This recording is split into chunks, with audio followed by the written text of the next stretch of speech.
जय भीम नमोबुद्धाय मित्रहो. प्रज्ञाप्रवाहाच्या विशेष भागात आपलं मनपूर्वक स्वागत.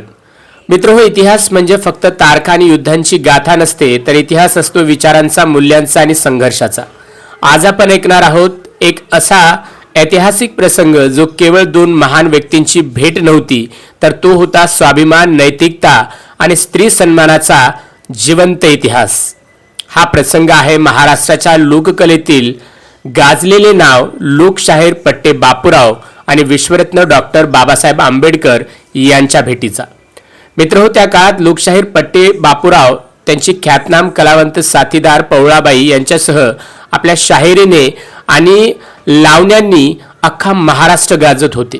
त्यांच्या डफावर पडणारी थाप आणि त्यांच्या लेखणीतून उतरणारे शब्द जनमानसाला भारावून टाकत असत. पण दुसरीकडे एक महामानव एका नव्या क्रांतीची पहाट आणण्यासाठी रात्रंदिवस संघर्ष करत होता. पट्टे बापूरावांच्या कानावर जेव्हा बाबासाहेबांच्या या चळवळीचे शब्द पडले, दलित, पीडित आणि वंचिताच्या हक्कासाठी सुरू असलेला तो लढा त्यांनी पाहिला, तेव्हा शाहिराचे मन हेलावले. बाबासाहेबांबद्दल त्यांच्या मनात अथांग आदर निर्माण झाला आणि म्हणूनच एक दिवस पट्टे बापूराव थेट बाबासाहेबांना भेटायला गेले. चळवळीला पैशाची चणचण भासत आहे हे त्यांना माहिती होते. अत्यंत आदराने त्यांनी बाबासाहेबांसमोर एक प्रस्ताव ठेवला. बापूराव म्हणाले, बाबासाहेब, मी माझ्या तमाशा फडाचे पुढचे 4 खेळ खेळतो आणि त्यातून मिळणारे संपूर्ण उत्पन्न मी तुमच्या या पवित्र चळवळीसाठी सुपूर्द करतो. हा प्रस्ताव ऐकताच बाबासाहेब काही क्षण शांत राहिले. खोलीत कमालीची शांतता पसरली.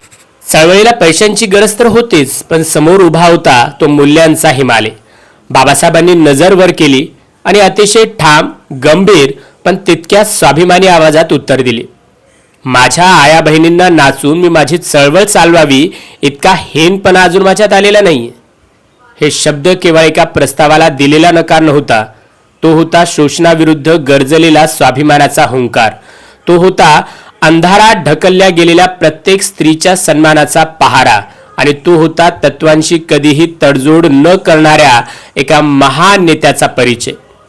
मित्रहो, काही सहकाऱ्यांना वाटले चळवळीला पैशाची एवढी नड असताना असा सोन्यासारखा प्रस्ताव नाकारणे योग्य नाही. पण बाबासाहेबांची दृष्टी दूरवरची होती. त्यांनी स्पष्ट केले, नीतिमत्ता आणि स्वाभिमान या गोष्टी पैशांपेक्षा खूप मोठ्या आहेत.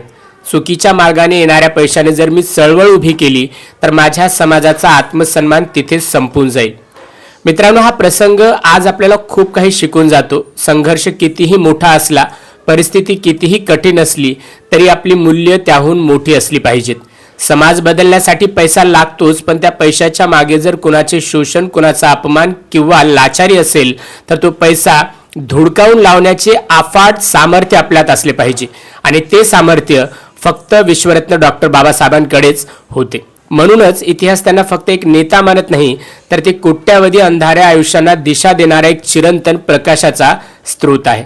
मित्रहो, आपण ऐकत होता प्रज्ञाप्रवाह ऑडिओ पॉडकास्ट. इतिहासाच्या पानात दडलेल्या अशाच काही सुवर्ण कणांना अनुभवण्यासाठी आमच्याशी जोडलेले राहा. हा भाग आवडला असल्यास नक्की शेअर करा आणि तुमच्या मनातील असणारे काही प्रश्न कमेंटमध्ये लिहायला विसरू नका. आजच्यासाठी एवढंच. परत भेटूया पुढील भागामध्ये. धन्यवाद.